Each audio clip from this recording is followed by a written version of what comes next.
So welcome back, and thank you for joining us for this plenary session.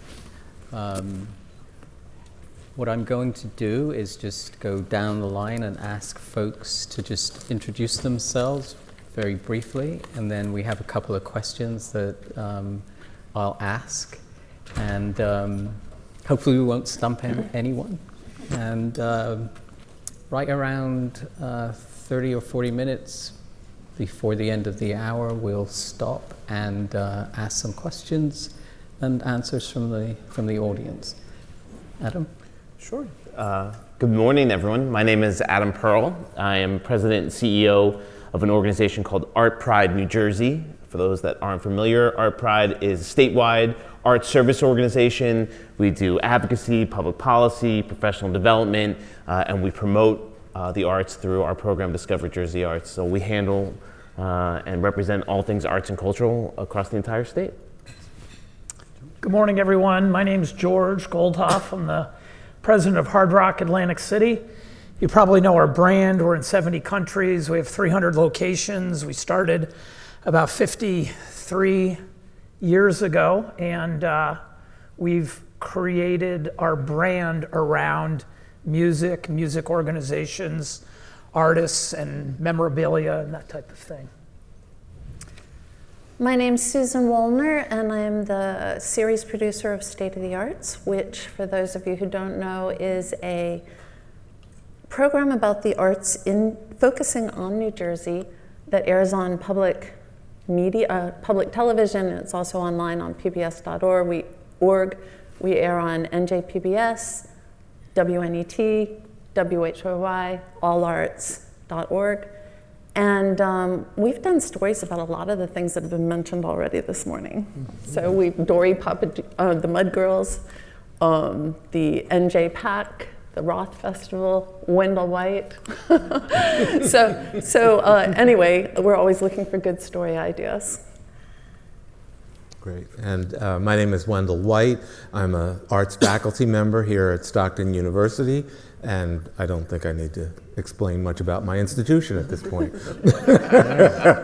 Oh, I wanted to, can I say something? I just wanted to mention one other thing, is that State of the Arts, which was a production of New Jersey Network back in the day, when the big change happened during the Christie administration, we were looking for a partner, and Stockton University has been our partner since 2011, and they've been amazing. Yeah, we can clap for that. And I'm thrilled to work very closely with Susan in that regard. It's a wonderful partnership, and I enjoy it very much. So I was really quite surprised when we were putting this together, and I proposed that we start with this quote from Shelley, right? Poets are the unacknowledged legislators of the world. And to my surprise, no one in the room objected. So here it is. It's on the table. What is the role, the contemporary role of the artist, given Shelley's mandate? Who'd like to take that one? Wendell? All right, I will dive in. I'm trying to be polite here. I think the answer to that is quite complex. And I think that is all of what we have heard and what we will hear today lays out some interesting intersections that I hope we get to talk about a little bit during this panel and maybe also throughout the day. And for me, the range of concerns that is important is that we continue to find a way to maintain a space for artists to create work without any purpose whatsoever, just as the production that they are driven to create, and at the same time make space within all the other kinds of institutions within our society so that the arts are integrated and that continue to be part of that. And to some degree, that is already there, and part of it is acknowledging it. I know that sort of preparing some thoughts for today, I just noticed that the economic impact of the arts, as reported, by the government, is just tremendous year after year, year over year, and we often don't recognize all the different places within our society where the arts is having an impact, and the ways in which artists find opportunities to make a living and also make a contribution in that way. But it's important that we also preserve that idea that would be maybe overused of art for art's sake in a sense. Yeah. Anybody else? Well, I'll say something because I was also thinking about it, and I looked up that quote because I was like, whoa, what is this quote, And it said that Shelley was really focused on how the artist can embody the spirit of the age. And I think that is something that Wendell's talking about, because you don't know sometimes that you're embodying the spirit of the age. And you're not setting out to do that. It's not an ad campaign or anything. Artists see things that other people don't see, and they express it, and that's really valuable. Excellent. So maybe I'll direct this one to Adam. What role does accessibility play in amplifying the impact of artistic expression on society? So I was thinking about this question, and building off what Wendell and Susan have said. I think once the artist gets past that point of expression, and then we're talking about where I deal with, I'm looking at our panel here, artist, producer, corporate executive, professional advocate, and we get past that role of that artistic expression to how do we transfer that to societal impact. And then I look at the folks that are in the room today, and while there are a number of artists in the room today, there's probably maybe even more so arts administrators, or people who are part of New Jersey's arts and cultural community, funders, administrators, professionals, people working, I'm literally looking around the room, public, private, a whole myriad of folks. And I think about two things, responsibility and accessibility. I think we as a community, if you're here in this room, or if you're hearing these words in some way, shape, or form, then you're already sort of taking a step towards being involved in this community and caring about the community. And so that means a responsibility to advocate for this community to continue to thrive and to grow, and for the resources to be there for us to have beautiful things like Stockton University, and to have the entities like everywhere from New Jersey Performing Arts Center all the way through medium and small size organizations down to the smallest. And accessibility comes into play now because we do live in a modern world, and my organization will of course set up constituent meetings with a state senator and have someone, I saw our friend from the Lighthouse here today, and as well as someone from a cultural institution. But that doesn't mean that you can't reach out through email, you can't reach out through phone, you can't reach out through social media. And when you speak to elected officials, you speak to their staffs, all of those have a role. So I think when we work past that place to say, okay, here's the artistic expression, but we also have the responsibility to advocate in that traditional way that is growing, and that does provide an opportunity. If you're not comfortable being in a room, or you're not able to be in that room, then there are other ways to absolutely have your voice heard. Excellent, thank you. Speaking of roles, perhaps I can direct this question to George. How do corporations benefit from supporting the arts, both financially and in terms of reputation? So a little bit of context. My entire family has been involved in the arts in one way or another. My mom was involved in about 50 theater productions, either directing or acting. My sister was an understudy for the New York City Ballet. My uncle was a photographer in New York. My father-in-law was the beneficiary of being brought over from Korea and been given a scholarship to Juilliard and taught at Temple. And there's a couple things that I know that I'll never be able to do in my life, and some of that is art.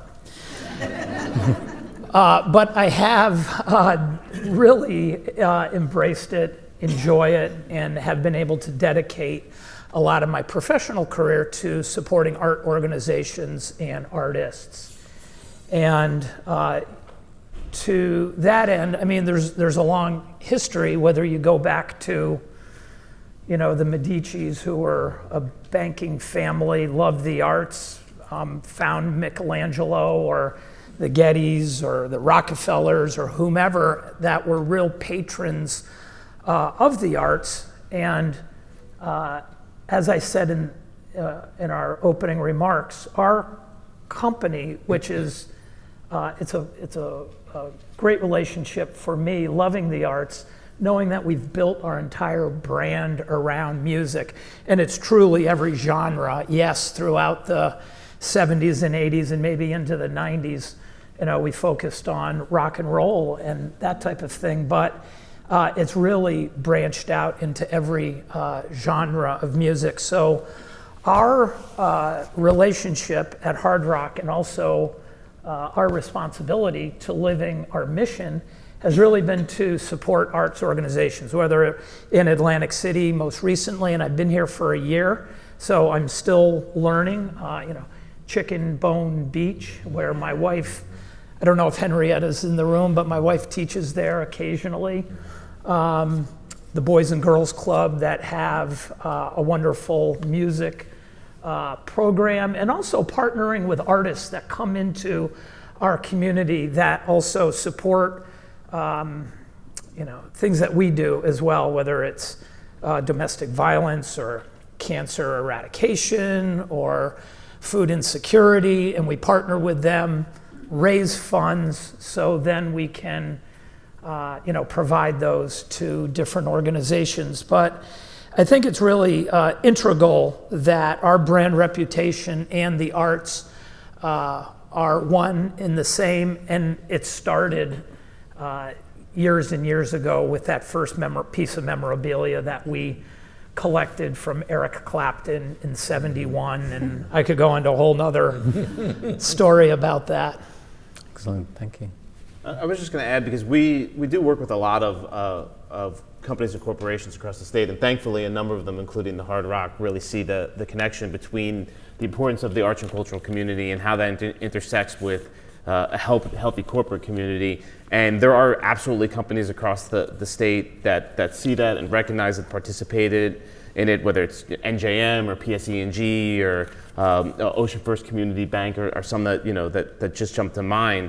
But I think, again, going back to our responsibility as arts leaders, ties to making sure that businesses, small, medium, and large, understand the role that arts and cultural institutions, again, small, medium, and large, play in, we've talked about economic development, but how they intersect with healthcare, how they intersect with education, with housing and community development, with tourism. We are at all of those intersections. And it is at the best interest of each of those types of businesses, whether they're a mom and pop on a main street, or whether they're a huge pharmaceutical company that's trying to attract the best talent to come and live and raise and start families in New Jersey.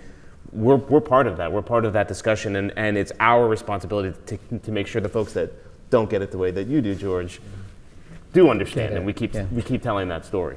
And I know I left one thing out. I just saw Dory and the Mud Girls, and we just had a wonderful lunch with them, supporting everything that you do and all the great work in the community, including art therapy.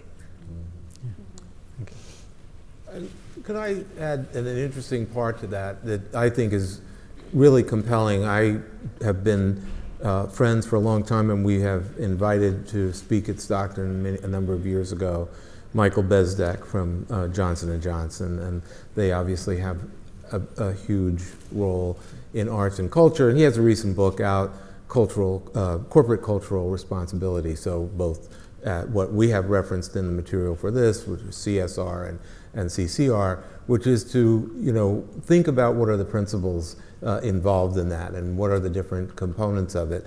And it is obviously a vital aspect of the way in which the arts and business and commerce are interlinked.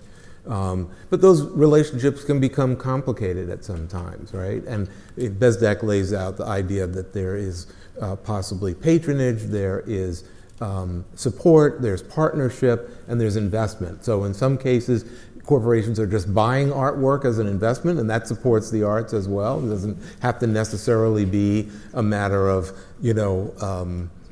putting together programs. So there's this whole range in which artists and corporations interact.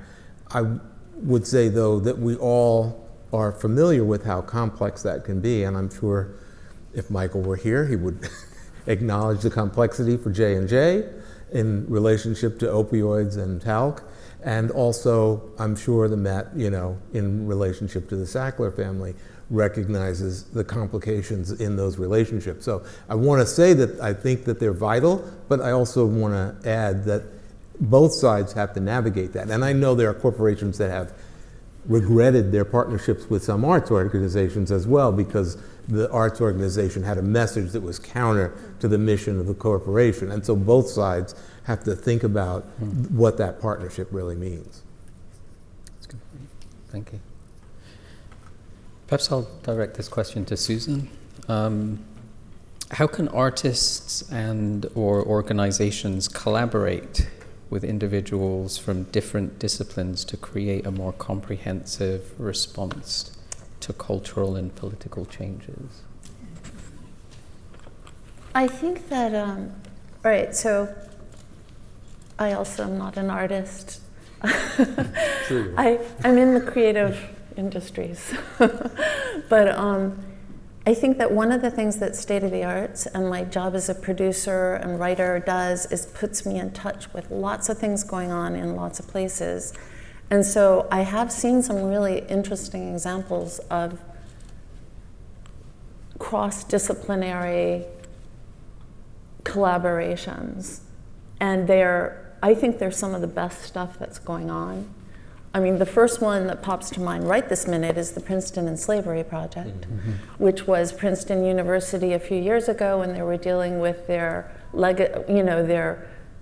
as they realized the depth and extent of their relationship to slavery, which I think people hadn't really been thinking about until a moment, The history department reached out to the arts department. Toni Morrison was still alive. And they created a sort of multi-pronged approach looking at this problem from a historical perspectives, from theater, they commissioned short plays, they commissioned artists to create works directly dealing with historical figures from the past. And I just loved it. I thought this is such a great way because artists are curious people and they're going to look at things in a different way. I mean, lots of historians are curious people, and they're becoming even more creative these days themselves. And I think a lot of really great writing is being done. But that kind of interaction, I think, just does a lot for everybody. Thank you. Perhaps I'll direct this question to George. You spoke briefly about this, I think, but I'm curious specifically with respect to community development and engagement. How can corporations find ways to identify those that may not be as visible and support them? Yeah, I think Adam touched on this a little bit. We are living in the modern age, and exposure is almost unlimited now with podcasts and streaming music. And I do go back to music, and I would say also when the artists start to support the brand, you have some magic happening there. And I wanted to mention we have at Hard Rock the largest musical memorabilia collection in the world, and it was, I would say, 99.9% donated.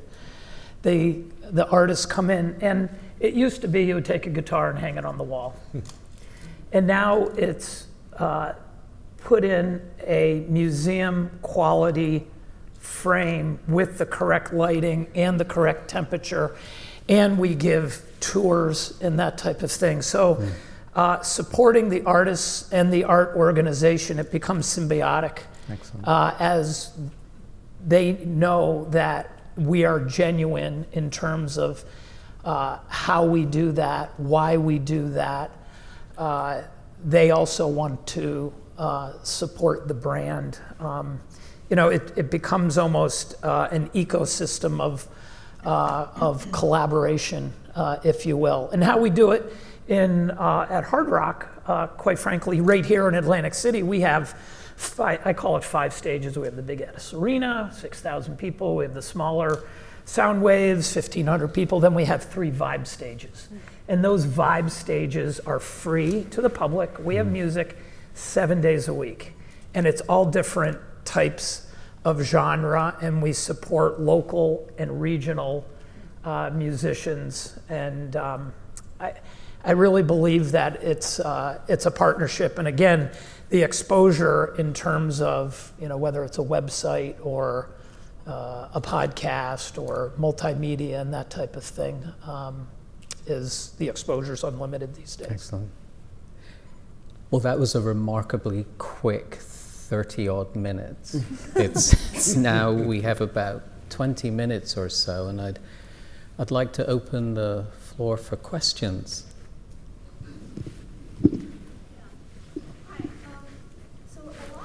We have a mic for you. Sorry. I could speak loud too. I'm a teacher. Thank you. So a lot of the emphasis today, we've had some mention of poetry, right? But a lot of the emphasis has been on kind of performance and material arts. And I'm very aware that the humanities component, right, in the liberal arts education, the humanities component is shrinking in higher education.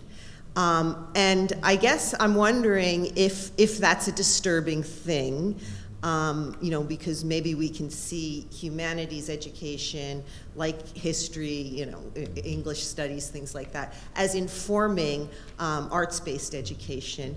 And if that's something we should be concerned about, and if it is there some way of reviving humanities education in higher education and maybe bringing it along for some of the ride I see happening here with all of this exciting kind of collaboration? Because I guess you can probably tell I'm a little concerned that that's getting lost, right? And so I don't know, because it doesn't seem to fit into any kind of monetizing scheme. So we're losing that in higher education. And I guess I think it's something to be worried about. So maybe it's not. So you could tell me if it's not. But if it is there does anybody have any thoughts about that? So I'll jump in just to say that as an artist, I spent 12 years on the New Jersey Council for the Humanities. And so one of the things I came out of that with is Stan Katz's sense that in many ways he felt that the formation of the National Endowment for the Arts and the National Endowment for the Humanities created an artificial split between the disciplines, and that they should have always been thought of as a single, larger discipline in a sense. I myself, as well as many artists, and I'll say in particular, artists in the African diaspora in general, I think are particularly concerned with historical narratives at this moment. And so I use history all the time in my work. I think all of these, and poetry, of course, is critical for so many artists. I would argue that what Susan does is also art making as well. Not just because it's about art, but you're making something, and in making something, it requires creative decision-making process. And so I think sometimes our thinking is narrow about what those processes are. And I just see I've spent from 2021 to 2022 or 3, I spent a lot of time traveling throughout the United States working with public collections in order to photograph things. And, there are people there that are really enthusiastic about having artists collaborate in that way. So I don't know if that's a solution, but I just offer those 2 thoughts. I would like to say something too, if I could. I think everybody's been thinking a lot about AI, and I am not an expert on this, but I do think that one of the things, like I was hearing somebody talk about, like if you say something looks like somebody's AI made that, it's like a really negative thing, but it's like it looks boring. Mm-hmm. It looks like there's no intelligence behind it, and believe me, I think that the arts and humanity are the way to not be just AI. You've got to have somebody thinking and making those connections that AI is based on what's been. They read everything that's been in the whole world and then they repeat it to you. Artists are about finding the new connections, the connections that nobody has thought of before. And that's what poetry does, that's what art does, that's what photographers do. I was going to add too, if you're asking if funding for the arts and humanities at a local, a state, a national level is in jeopardy, and I don't mean to cause crisis. Of course, and that's why what I was talking about before is that's why it's our responsibility to make sure that things like when we see the proposed budget for the state this year, which includes the funding at the correct and expected level for things like the New Jersey State Council on the Arts, for the Cultural Trust, for the Historical Commission, for the Council on Humanities. They're important. It's important that we continue to be that voice to make sure that funding's there, that funding continues to stay even or start to tick up for things like the NEA, the NEH, the Corporation for Public Broadcasting, for the museums and the libraries. So I go back to what I was saying before to encourage folks, and I feel like a lot of the folks in this room are, but if you're not, to get involved. And I know that sometimes politics and politicians and elected officials can seem scary or crazy. And yeah, a lot of the folks who get press and publicity are loud, and that's why they get that. But for the vast majority of the folks that I work with, that I deal with, the folks that are in those positions of power, they have good and altruistic notions. They might not agree with you on how they're going to get to that end piece, but they're willing to sit and listen, whether that's at a school board level or a municipal level, county, all the way up. So, if you're concerned about it, and I think it's always good for us to be on our toes and to be concerned about it, I would just encourage folks to continue to get involved in whatever shape or form that fits you. Excellent, thank you. Just a follow-up. I mean, I'm specifically thinking like the role of the humanities in higher education, mm-hmm. and how those departments are disappearing, right? Those courses are disappearing. And so maybe that's something we need to worry about, because I totally agree with all of you. That kind of background is crucial for arts, because exactly for all the reasons you said, right? Philosophy, English, history, all of those things. And I'm concerned about their future in the American university at this point.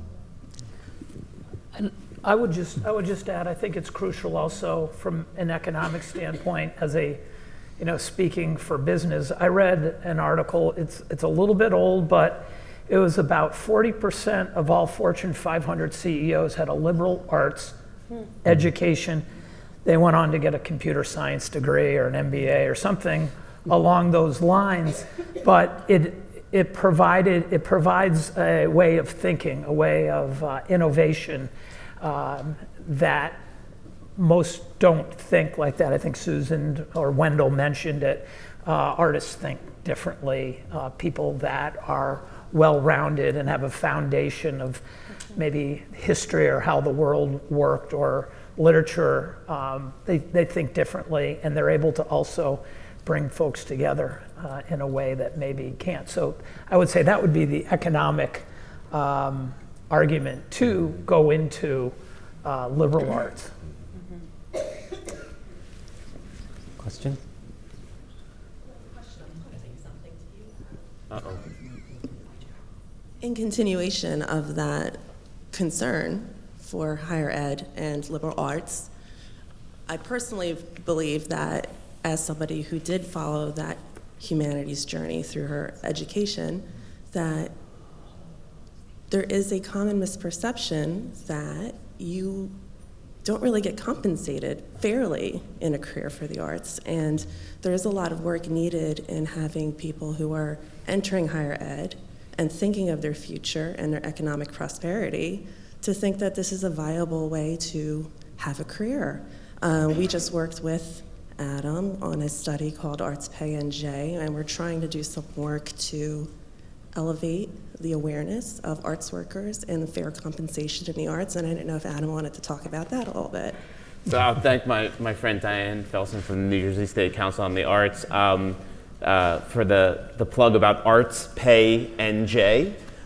So if I encourage you to Google that or just go to artspaynj.org. And I'll thank some of the funders in the room that made it happen, the Arts Council, the Grunin Foundation, and others. This is the first ever compensation survey for the nonprofit arts field. It's a benchmark compensation study, and it's very eye-opening. I encourage you to go look. There is a report there that you can see some of the findings from the study. The study received information both from individuals as well as from organizations. But what is a really powerful tool is there's actually a public dashboard. There's no paywall. It's open to everyone. It's actually was designed to empower the individual worker to be able to look at what folks are getting paid within the arts, and you're able to to push and pull it based off of what you're doing, whether you're a curator, you're a teaching artist, you're a marketing professional, whether you're working in the northern part of the state for a small organization or southern part of the state for a larger organization. This is a tool that we're hoping will start conversations about pay equity, that will open eyes for folks that are like some of the students we saw here today that are looking for their first post-college gig, and to understand both from the perspective of a worker as well as from the perspective of an arts administrator what people are getting paid and how they're being compensated. And there is quite a bit of information in there too about other benefits that come along with compensation, about the struggle of people that work within the arts field, and as well as some real eye-opening things that I hope will be the start of change within our community. Excellent. So I'm going to go. Hi. Good morning. I'm Anita Thomas, Executive Director, Carolyn Dorfman Dance. And thank you, Alex, for inviting me to come down I came down from the north. And Atlantic City is like my favorite city, and I did do the North Shore last year with my niece and nephew from Philly. So I want to say one thing about the humanities, and I'm sitting next to the President of the University. So to me, that is a question that should be posed to presidents of universities about what's happening to the sort of liberal arts thing, because I think it is concerning. And I think it's interesting that you said that many corporate heads had started out with liberal arts degrees, but as an executive director who has to manage my budget, went in increasingly reduced funding. And so I'm going to applaud and lift up Jeremy from the Grunin Foundation, because they really are funding the arts. When major organizations like the Dodge Foundation has stepped away from funding, there are not a lot of people funding the arts in this state anyway, which is an abomination. I don't understand it, because I worked in New York and I didn't have any problems raising money in New York. And so I have a broader question about how can we get to these corporate, and I'm a former AT&T person, I'm a former corporate sponsors, and I sponsored a lot of things when I was a PR manager for the Black consumer market, and I did things across the country. And so when companies like AT&T were here back in the 80s and 90s, we funded a lot of arts. But I will tell you the pharmaceutical companies do not, and maybe because they're not American-based. A lot of them have European-based. But there's something that's wrong here, because corporations have stepped away from funding basic arts organizations. So I would love to be able to pay my employees more. But I have a very limited budget, and I have a very limited ability to raise money from sources that used to be here, I'm going to say 20 to 25 years ago. So this is a sort of a broader kind of, I don't know, Adam knows that, and I sit on the Art Pride board, and I know that we have got to keep fighting our government officials to try to do things. But again, this is a very wealthy state, and we have great corporations, and they're not playing their role. One of the, that's a great pitch for one of the panels that we have right after the break. Actually, I think Jeremy will be on that panel, so looking forward to that. My name is Phoebe Ferris. I'm on the board of the Arts Garage, Noyes Art Museum here in Atlantic City. I have a question about the Hard Rock Casino. I think, but I'm not sure, that the Hard Rock is either partly owned by the Seminole Indian tribe. And I wanted to know, how does the Art Rock interface with contemporary Native American music and culture and arts in general? So we're owned by the Seminole Tribe of Florida. And interesting fact, I guess, is that they're the only tribe in North America that never signed a treaty with the United States government. And so we're never conquered. And more so on the reservations in Florida, we have large exhibits, both for music and also for the culture of the tribe. We have in every single one of our casinos a tribal council, dedicated to who the tribal council is, what the culture is, where did they come from. It's a maternal-led tribe that started out in hospitality, which is to say that they invited people onto the tribe for different things, and the history was back in the 70s they started getting into bingo halls and that type of thing. But we do support tribal culture. We have a team member resource group that ensures that our leadership and our team members understand our roots. We have Council Oak, which some of you may have, you might know that name. It's our steakhouse. It's an homage to actually an oak tree on one of the reservations in Hollywood, Florida, where the council members still go there. It's a 500-600-year-old oak tree where they sign treaties, they deliberate, and it's sacred. And so it's the culture is woven throughout the Hard Rock brand, and